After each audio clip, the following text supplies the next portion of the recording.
सत्य वचन, अमर वचन, जीवित वचन, दिव्य वचन, सत्य वचन, अमर वचन, जीवित वचन।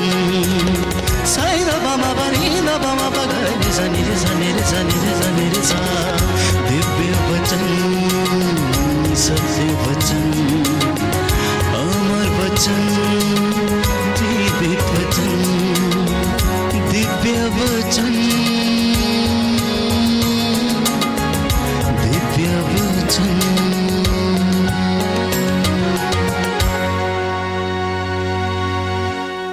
सबको जय यीशु। आइए हम प्रभु का धन्यवाद करें। प्रभु जो सच्चा और महान है उसकी महिमा करें। प्रभु ने हमें यह नया दिन बख्शा है, नया दिन दिया है, हम उसका धन्यवाद करें। प्रभु हमको प्यार करते हैं, वो चाहते हैं कि हमको यह दिन मिले, इसलिए आप जिंदा हैं और मैं जिंदा हूँ। इसलिए आइए हम उस प्रभु परमेश्वर के पास जाएं और उससे आज के लिए आज का वचन लें। आइए बड़े धन्यवादी हृदय के साथ आज के सबसे पहले इस प्रार्थना में भाग लें। पिता और पुत्र और पवित्र आत्मा के नाम पर आमीन। हे प्यारे प्रभु यीशु, धन्यवाद करते हैं आज के दिन के लिए, समय के लिए धन्यवाद करते हैं प्रभु। आपने हमें जिंदा रखा और इस समय हम आपके पास आए हैं आपसे वचन ग्रहण करने के लिए, आज के दिन के लिए, इस समय के लिए, हमारे जीवन के हर क्षण के लिए। इसलिए हे प्यारे यीशु, हम अपने आप को, अपनी जिंदगी को आपके पवित्र हाथों में समर्पित करते हैं। हम जानते हैं हम आपके हाथों में सुरक्षित हैं। जब हम आपके हाथों में हैं, जैसा आपका वचन कहता है, जब प्रभु हमारे साथ है हमारे विरुद्ध कौन हो सकता है। हम सबसे सुरक्षित हैं आपके हाथों में। इसलिए हे प्यारे यीशु, हम सभी को ग्रहण कीजिए और आज के लिए हमें अपना वचन दीजिए। हम ये प्रार्थना करते हैं हमारे प्रभु ख्रिस्त के द्वारा, आमीन। एक बार फिर सबको जय यीशु। मेरे प्यारे भाई और बहनों, आज जब मैं मनन चिंतन कर रहा था, मैंने प्रभु से पूछा, प्रभु आज आप अपने लोगों को आप क्या बोलना चाहते हैं, क्या बताना चाहते हैं। तब प्रभु यीशु ने कहा, आज इनको शांति के बारे में बताओ। फिर मैं मनन चिंतन करने लगा कि किस तरह शांति, प्रभु मुझे समझाइए। और प्रभु ने मुझे, जब मैं डीप मेडिटेशन में गया, मनन चिंतन किया, सबसे पहले मेरे को हालातों के बारे में बताया कि किस तरह के हालात हैं। आज बहुत सारे दुखी हैं, बहुत सारे टेंशन में हैं, बहुत सारे लाचार हैं, बहुत सारे गरीब हैं, बहुत सारे पीड़ा परेशानी में है। कोई अस्पताल में है, कोई घर में ही है, कोई टेंशन में है, कोई डिप्रेशन में है। और हर किसी के अंदर एक अजीब झुंझलाहट है, एक कशिश जी है, अंदर खुशी नहीं है। और वो क्या देख रहे हैं, उनको कुछ चाहिए। और प्रभु ने मुझे उत्तर दिया, उनको जो चीज चाहिए वो है शांति, पीस। आज जब हम प्रभु के सामने जब हम प्रार्थना कर रहे थे, प्रभु आज का वचन दे। आज का वचन है प्रभु का शांति के लिए, क्योंकि आज हर किसी को शांति चाहिए। वो गरीब इंसान है, उसको भी शांति चाहिए। अमीर इंसान है, उसको भी शांति चाहिए। जो अस्पताल में है, उनको शांति चाहिए। किसको दवा दारू और इंजेक्शन ऑपरेशन अच्छा लगता है। आइए हम प्रभु से वचन मांगे कि प्रभु अपना वचन दे दे, क्योंकि प्रभु का जब वचन आता है, प्यारे भाई और बहनों, जो आज आप इस ऑनलाइन टेलीकास्ट के द्वारा जो देख रहे हैं, सुन रहे हैं, प्यारे भाई और बहनों, आज प्रभु आपको वचन दे के आपके जीवन को निहाल करना चाहता है, भरपूर करना चाहता है, शांति से भरना चाहता है। प्यारे भाई और बहनों, आज जब हम मनन चिंतन कर रहे हैं शांति के ऊपर, प्रभु कहता है, पहला पार्ट वो है इनर शांति, अंदरूनी शांति। ये इंसान के अंदर अंदर की शांति। आइए हम इसके पहले प्रभु का वचन लें। प्रभु का वचन है फिलिपियों के नाम संत पौलुस का पत्र, अध्याय 4 पद संख्या 7 से। और ईश्वर की शांति जो हमारी समझ के से परे है, आपके हृदयों और विचारों को ईसा मसीह में सुरक्षित रखेगी। Hallelujah, hallelujah. प्रभु यीशु तेरी महिमा होवे। प्रभु का वचन साफ कहता है ईश्वर की शांति। हाँ प्यारे भाई और बहनों, हमको अंदरूनी शांति के लिए ईश्वर की शांति चाहिए, क्योंकि ये जो संसार की चीजें हैं, धन दौलत है, हमको क्षणिक शांति देती हैं, कुछ समय के लिए शांति देती हैं। इसलिए कोई बोलता है मुझको ये चाहिए वो चाहिए, जब वो चीज मिल जाती है कुछ देर के लिए खुशी है, कुछ देर के लिए शांति है, पर कुछ समय के बाद ही उससे मन भर जाता है। फिर हमको लगता है इससे कुछ और चाहिए। और इसी के कारण आज बहुत सारा उपभोक्तावाद बढ़ गया है। ज्यादा चीज खरीदना, ज्यादा चीज लेना, उसे लोग समझते कि जब ज्यादा चीजें होंगी मुझको शांति मिलेगी। बिल्कुल नहीं। शांति का स्रोत यीशु है। इसलिए हम जब यूहन्ना का सुसमाचार अध्याय 14 पद संख्या 27 पढ़ते हैं, उसमें प्रभु कहते हैं, वचन में लिखा है, जब प्रभु आए पुनर्जीवित होकर, जब उन्होंने शिष्यों को बंद कमरों में दर्शन दिया, उन्होंने कहा तुम्हें शांति मिले, तुम्हें शांति मिले, मैं अपनी शांति तुम्हें देता हूं। हाँ प्यारे भाई और बहनों, हमें चाहिए प्रभु की शांति, हमें चाहिए प्रभु की शांति। और जब तक हम प्रभु से नहीं जुड़ेंगे, कैसे हमको वो शांति मिलेगी? तो सबसे पहले शांति चाहिए इनर पीस, अंदरूनी शांति। और जब अंदरूनी शांति हमारे अंदर है, इसका मतलब ये है मैं खुद से नाराज नहीं हूं, मैं खुद को स्वीकारता हूं, जो मेरी शक्तियां हैं, जो मेरे पावर्स हैं, जो मेरी कमियां कमजोरियां, मैं उसको समझता हूं। I don't hate my self.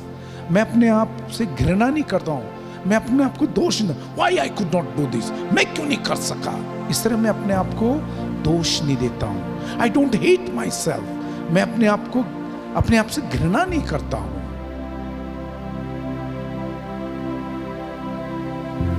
जब मुझ में अंदरूनी शांति है, मतलब मैं वो शांति जो मुझको प्रभु से मिली है, आई एक्सेप्ट माई सेल्फ। और जो भी कमी कमजोरी है वो मेरे लिए एक चरण बन जाते हैं, एक स्टेप बन जाते हैं आगे बढ़ने के लिए, ना कि खुद का विनाश करने के लिए। आज प्यारे भाई और बहनों, जिस तरह से आज जवान लड़के लड़कियां आत्महत्या कर रहे हैं, they are not happy with themselves। आज जवानी के जोश में इतनी सारी गलतियां कर जाते हैं, उनके अंदर इतनी आत्मग्लानि भरी है, इतनी आत्मग्लानि भरी है कि वो अपने आप को शीशे में नहीं देख सकते।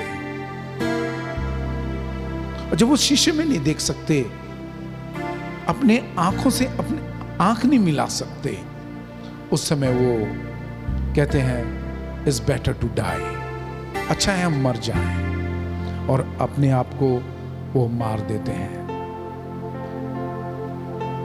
प्यारे भाई और बहनों, सबसे पहले हमें चाहिए अंदरूनी शांति, और उस अंदरूनी शांति का स्रोत खुद प्रभु परमेश्वर है। हालेलुया। प्रभु यीशु तेरी महिमा होवे, प्रभु यीशु तेरी आराधना होवे। अभी हम दूसरा पॉइंट पे जाते हैं, वो है शांति बाहर के लोगों से, शांति दूसरों के साथ। पहला हमने देखा शांति, अपने अंदरूनी शांति, इनर पीस। अब आउटर पीस के ऊपर बात करेंगे। इसके लिए हम प्रभु का वचन लेंगे, मत्ती 5 पद संख्या 23 से 24 तक। मत्ती 5 पद संख्या 23 से 24 तक ध्यान से सुनिएगा। प्रभु कहते हैं, जब तुम वेदी पर अपनी भेंट चढ़ा रहे हो और तुम्हें वहाँ याद आए कि मेरे भाई को मुझसे कोई शिकायत है, तो अपनी भेंट वहीं वेदी के सामने छोड़कर पहले अपने भाई से मेल करने जाओ और तब आकर अपनी भेंट चढ़ाओ। प्यारे भाई और बहनों, प्यारे बच्चों, प्यारे लोगों, हम सामाजिक इंसान हैं और जिस तरह अरस्तु कहते हैं, हम सामाजिक जानवर हैं। हम लोग बिना रिश्तों के जी नहीं सकते हैं। हमको रिश्ते चाहिए। मैं अकेला नहीं रह सकता हूं। अंग्रेजी में एक गीत है, man cannot live as an island. वो टापू के जैसा अकेला नहीं रह सकता, उसको किसी न किसी के साथ जुड़ के रहना है। पर आज देखिए हमारे रिश्ते कैसे हैं, आपसे रिश्ते कैसे हैं। वहां पे कितना लड़ाई झगड़ा है, कितना शक है। ध्यान से अपने रिश्तों की अवलोकन करिए, रिश्तों का अवलोकन करिए, ध्यान से देखिए कि मेरा मम्मी के साथ कैसा रिश्ता है, पापा के साथ कैसा रिश्ता है, मेरे भाइयों के साथ कैसा रिश्ता है, मेरी बहनों के साथ कैसा रिश्ता है, मेरा पड़ोसियों के साथ कैसा रिश्ता है। ध्यान से देखिए और उसके ऊपर मनन चिंतन करिए कि आपका आपके दोस्त मित्रों के साथ कैसा रिश्ता है। क्या वो मतलबी रिश्ता तो नहीं है? क्या वो मतलबी रिश्ता तो नहीं है? मैं अपना मतलब निकाल रहा हूं, वो अपना मतलब निकाल रहे हैं और बाद में मैं उस पर शक कर रहा हूं। आज वो सच्ची मित्रता, सच्ची दोस्ती, वो वाली बात नहीं रह गई है। इसलिए आज दोस्त दोस्त का मर्डर कर देते हैं, दोस्त दोस्त के खिलाफ काम करते, धोखा देते हैं। इसलिए वो सच्चा ट्रस्ट, सच्चा वो नहीं रह गया है, रिश्ता नहीं रह गया। और जहां पे ट्रस्ट नहीं है, भरोसा नहीं है, वहां पे रिश्ता नहीं होता है, शांति नहीं होती है। हालेलुया, प्रभु यीशु तेरी महिमा होवे। तो आज जब हम आउटर पीस, बाहरी दुनिया में शांति की बात कर रहे हैं, खास करके ये मेरा रिश्ता दूसरों के साथ कैसा है, इसलिए प्रभु ने बहुत सुंदर ढंग से बताया कि जब मैं प्रभु के पास आता हूँ, प्रार्थना करके आता हूँ, वेदी के सामने कुछ भेंट लेके आता हूँ, वहीं पर मुझको पता चलता है कि मेरे भाई को मुझसे कोई शिकायत है। ये नहीं कि मुझसे मेरे को कोई प्रॉब्लम मेरे अपने भाई से, नहीं नहीं नहीं, मेरे भाई को मुझसे शिकायत है। मेरे को लगता है कि शायद वो कुछ सोच रहा है और मैं क्या करता हूं, प्रभु कहते हैं वहीं पे छोड़ उसको, जाके अपने भाई से सुलह कर ले, पूछ क्या बात है, जरूरत पड़े तो सॉरी मांग ले, जरूरत पड़े तो सॉरी बोल दे या सॉरी माफी दे दे उसको। जब जब सुलह हो जाए फिर आके तो मुझको ये अपना दान चढ़ा। प्रभु के लिए बहुत जरूरी है कि हम वो जो बाहरी शांति है उसको बना के रखें, क्योंकि तभी आपको शांति मिलेगी। जिस तरह जब युद्ध चल रहा है, चारों तरफ बम गिरे, डोम डोम डोम, क्या आप अपने घर में शांति से बैठ सकते हैं? बिल्कुल भी नहीं। आप डरे होंगे, सहमे हुए होंगे। पर जब शांति है चारों तरफ, तब आराम से आप बैठ के खा भी सकते हैं, पी भी सकते हैं, सो भी सकते हैं। इसलिए प्यारे भाई और बहनों, आपका बाहर के लोगों से, आपका अपने परिवार के लोगों से शांति जरूरी है। तो पहला पॉइंट हमने देखा, इनर पीस, अंदरूनी शांति जिसका स्रोत परमेश्वर है। और जब वो आपके अंदर अंदरूनी शांति आ गई है, फिर आप क्या करिए, अपने भाई बहनों से, मम्मी पापा से, अपनी पत्नी से, अपने पति से, अपने बच्चों से, अपने माँ बाप के साथ, अपने पड़ोसियों के साथ अपना जो रिश्ता है, जो भी उसमें कड़वे पॉइंट्स हैं, उसको निकाल के शांति वाला जीवन जीना शुरू करिए। क्योंकि आपकी अंदरूनी शांति के लिए बाहरी शांति की बहुत ज़रूरत है। हालेलुया। प्रभु यीशु तेरी महिमा होवे, प्रभु यीशु तेरी आराधना होवे। हे प्यारे यीशु, हम धन्यवाद करते हैं आज के दिन के लिए, इस समय के लिए, खास करके आपके प्यारे वचन के लिए। अभी हम तीसरे पॉइंट पे जाएंगे और वो है परमेश्वर के साथ शांति। परमेश्वर के साथ शांति। हाँ, ये प्यारे भाई और बहनों बड़ा जरूरी है। मैं बहुत सारे लोगों से, जब बहुत सारे लोग आते हैं मुझसे बातें करते, काउंसलिंग करते हैं, many times they blame God. वो कहते प्रभु में हमारे साथ है, फिर भी हमारे साथ ऐसा कैसा हो गया? प्रभु ने मुझको क्यों मदद नहीं की? प्रभु ने मेरे साथ ये, प्रभु मैंने, हमारा बहुत कड़वा रिश्ता हो गया है बहुत लोगों का प्रभु के साथ। खास करके जो लोग बीमार हैं, जो लोग कर्ज के नीचे दबे हैं, जो लोग बहुत टेंशन में हैं, परेशानी में, उनका देखिए आज प्रभु के साथ रिश्ता कैसा है। सबसे पहले प्यारे भाई और बहनों, आप जिस हालत में हैं, क्या उसका कारण प्रभु यीशु है, प्रभु परमेश्वर है? आज बहुत सारे लोगों का शराब पी के उनके फेफड़े, पेट गले हुए हैं। क्या प्रभु ने बोला था शराब पीने के लिए? प्रभु ने बोला था ड्रग्स लेने के लिए? आज बहुत सारे लोग जेल में हैं और आज प्रभु के पास आके बोलते हैं प्रभु मेरे बच्चे को छुड़ाइए, बच्चे को छुड़ाइए। तू छुड़ाता नहीं है क्योंकि तू मेरे साथ नहीं, तू मेरा भला नहीं करता। उस लड़के को चोरी करने किसने बोला था? प्रभु ने बोला था। उस लड़के को बुराई करने किसने बोला था? उस लड़की को छेड़ने किसने बोला था? प्रभु ने बोला था। खुद करके जब उसका सजा भुगत रहे हैं, बीमारी के रूप में, दर्द दुख के रूप में, जेल, पीड़ा, परेशानी के रूप में, आज अचानक प्रभु के पास आते बोलते प्रभु कुछ कर। प्यारे भाई और बहनों, आपको अपने जो गलतियां हैं उसकी सजा स्वीकार करनी है। हाँ, उसके लिए प्रभु आपको शक्ति देगा जब आप प्रभु के पास आके प्रार्थना करेंगे, प्रभु हाँ गलती हो गई मुझसे, अब तू ही है जो मुझको निकाल सकता है। हाँ, सरेंडर करना, उसके साथ सामना नहीं करना, यह है प्रभु के साथ शांति स्थापित करनी। और प्रभु को बोलना प्रभु हाँ मैं मानता हूं मैं गलती कर गया, आई एक्सेप्ट इट, मैं दुखी भी हूं, पर अब मैं अपने आप को आपको समर्पित करता हूं। आप मुझको भी इस जंजाल से निकालिए, आपकी जैसी मर्जी होगी मैं स्वीकार करूंगा। तो प्रभु से शांति का मतलब क्या है? उसकी पवित्र इच्छा को स्वीकार करना। प्रभु यीशु शांति से भरा था। याद करिए गेत्सेमनी बारी में, लूकस का सुसमाचार अध्याय 22 पद संख्या 42 में लिखा है, जब प्रभु यीशु गेत्सेमनी बारी में उनको जब अपनी मृत्यु का आभास हो जाता है, जब अपनी मृत्यु का आभास हो जाता है, वो पिता से प्रार्थना करते हैं, हे पिता यदि तेरी पवित्र मर्जी है तो मुझसे मृत्यु का प्याला दूर कर, पर मेरी नहीं तेरी मर्जी पूरी हो। उस दुख की घड़ी में,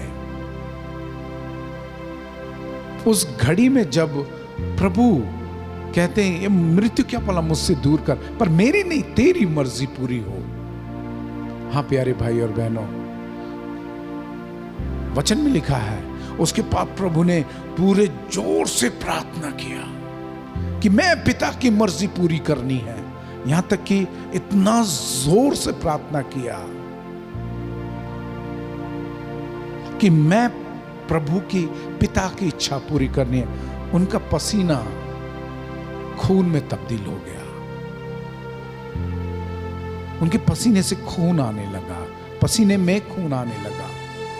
हाँ प्यारे भाई और बहनों, वो पिता की मर्जी पूरा करना चाहता था क्योंकि वो और पिता एक थे। सो प्रभु के साथ शांति का मतलब क्या है, जो हम तीसरा पॉइंट डिस्कस कर रहे हैं वो है मैं प्रभु के साथ एक हूं। और एक होने का मतलब है मैं प्रभु की पवित्र इच्छा को स्वीकार करता हूँ। हालेलुया। प्रभु यीशु तेरी महिमा होवे, प्रभु यीशु तेरी आराधना होवे, प्रभु यीशु तेरी महिमा होवे। अभी हम 4th पॉइंट डिस्कस करते हैं, वो है शांति जब मैं दुख की घड़ी में हूं। शांति जब मैं दुख की घड़ी में हूं। हर किसी के जीवन में दुख है। अभी अभी मैंने प्रभु यीशु के बारे में बताया, प्रभु यीशु के बारे में बताया, कितने दुख में थे। और इसको बहुत सारे बड़े बड़े विद्वान, भले ही वो प्रभु यीशु वो क्रिश्चियन नहीं है, कैथलिक नहीं है, फिर भी बड़े बड़े विद्वान जो स्पिरिचुअल गुरुज हैं वो इस बात को मानते हैं। मैंने खुद कई स्पिरिचुअल गुरुज को सुना है, वो इस बात को बहुत तवज्जो देते हैं कि जब प्रभु यीशु उस दुख की घड़ी में थे, जब क्रूस पर टंगे थे, जिसके बारे में हम पढ़ते हैं लूकस 23:34 में। क्या किया प्रभु यीशु ने? जब दोनों हाथों में कील, सिर में कांटों का मुकुट, पूरे शरीर को कोड़ों से मारा गया था, पूरी तरह लहूलुहान था, पैरों में कील, हाथों में कील, ऊपर से उस दुख की घड़ी में उसका मजाक उड़ाने वाले सामने खड़े थे। माहौल पूरा गर्म था, माहौल पूरा गुस्से वाला था, पर वहां पे यीशु शांत था। उसने उस नेगेटिविटी को, जो बाहर की नेगेटिविटी है, उसने अपने अंदर की शांति को उसने उस नेगेटिविटी से खत्म नहीं होने दिया। उसको बार बार उकसा रहे थे, यीशु को बार बार उकसा रहे थे, यदि तू परमेश्वर का पुत्र है उतर आ, हम विश्वास करेंगे, तू दूसरों को बचाए, अपने आप को बचा। इस तरह उसको उकसा रहे थे। हालेलुया। पर उसके अंदर की शांति वो तोड़ नहीं सके, इसलिए क्रूस पर से वो प्रार्थना करता है।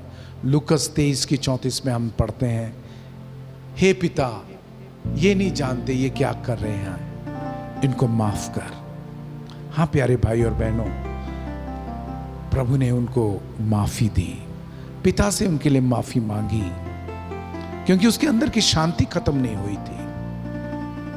उसके शरीर के जख्मों ने उसको कड़वा नहीं किया था, उन कीलों ने उसको कड़वा नहीं किया।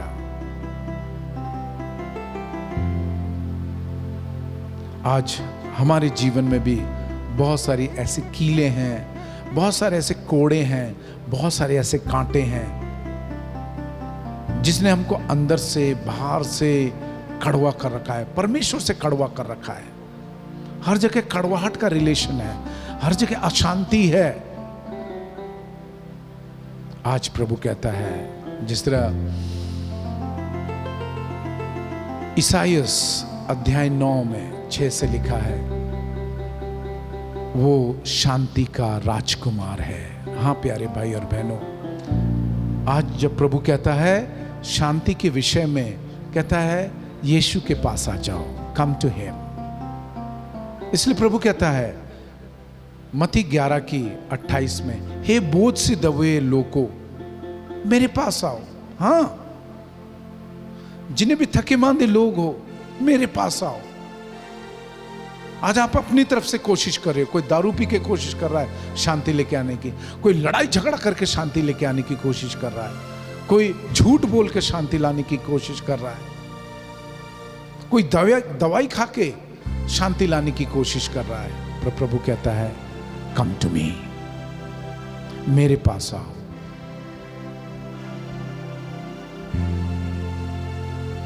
मैं शांति का राजकुमार हूं। जिस तरह प्रभु अपने चेलों को कहता है, अब शिष्यों को कहता है, जब उसने दर्शन दिया, यूहन्ना 14:27 में कहता है, मेरे पास, तुम मेरे पास आओ, मैं तुम्हें शांति दूंगा। हालेलुया। प्रभु यीशु तेरी महिमा होवे, प्रभु यीशु तेरी आराधना होवे। धन्यवाद यीशु, आपने अपने आप को प्रकट किया कि आप शांति के राजकुमार हैं। You are the source of peace, the genuine source of peace. आइए हम प्रार्थना करें। हे प्यारे प्रभु यीशु, हम धन्यवाद करते हैं आज के दिन के लिए, समय के लिए, आपके पवित्र वचन के लिए जो आपने हमें दिया है। जब आपने हमें अंदरूनी शांति के बारे में बताया कि हमें अपने पापों से मुक्त होना है, अपने गिल्ट फीलिंग से, आत्मग्लानि से मुक्त होना है, अपने आप को स्वीकार करना है और स्वीकार करके अपने आप को विकास के लिए आगे प्रभु की आज्ञा अनुसार आगे बढ़ना है, अपने आप को स्वीकार करते हुए। फिर प्यारे प्रभु यीशु, आपने हमें बताया कि हमें यदि अंदरूनी शांति चाहिए, उसके लिए हमें बाहरी शांति की बहुत ज़रूरत है, जिसमें मैं दूसरों के साथ, जिसमें मेरे मम्मी पापा, भाई बहन, पत्नी पति, बच्चे, मेरे पड़ोसी, मेरे कलीग्स, मेरे दोस्त मित्र सब आ जाते हैं। उनके साथ मैं एक अच्छा रिश्ता कायम रखूं, उनके कमज़ोरियों में समझूं, उनकी लिमिटेशंस, सीमाओं को समझूं और शांति वाला व्यवहार बना के रख सकूं। आपने प्रभु यीशु हमें बताया कि हमें परमेश्वर के साथ शांति में निवास करना है, अपनी गलतियों को स्वीकार करके, अपने हालातों को स्वीकार करके उन हालातों में परमेश्वर के साथ जुड़ना है, परमेश्वर को दोष नहीं देना है, अपनी गलतियों को स्वीकार करना है। और फिर प्रभु आपने बताया कि किस तरह हमने कड़वी परिस्थितियों में, दर्दनाक परिस्थितियों में आपसे जुड़ के रहना है, कि उस समय मुझको यीशु जैसी शांति मिले, किसी तरह के बाहर की नेगेटिविटी मुझको प्रभावित ना करे, मेरे अंदरूनी शांति को प्रभावित ना करे, जिससे मैं प्रभु के साथ हमेशा जुड़ के रहूं, सबके साथ शांत वाला, कोमलता के साथ प्यार वाला रिश्ता बना के रख सकूं। प्यारे प्रभु, आज इस ऑनलाइन प्रार्थना के द्वारा बहुत सारे भाई बहन जो अलग अलग परिस्थितियों में हैं, खास करके जिनके अंदर अंदरूनी शांति नहीं है, भारी शांति नहीं है, प्रभु यीशु, प्रभु परमेश्वर आपसे उनका कड़वा रिलेशन है, बहुत सारे इस तरह के परिस्थितियों में, दर्दनाक पीड़ाओं वाली परिस्थितियों में हैं और उस स्थिति में उनके पास शांति नहीं है। प्रभु, आप इन सभी के जीवन में उपस्थित हो जाइए, इनके जिंदगी को शांति से सराबोर कर दीजिए कि आपकी महिमा कर सकें, आपकी प्यार की, आपकी उपस्थिति की गवाही दे सकें। हम ये प्रार्थना करते हैं हमारे प्रभु ख्रिस्त के द्वारा, आमीन। पिता और पुत्र और पवित्र आत्मा के नाम पर, आमीन। सबको जय यीशु।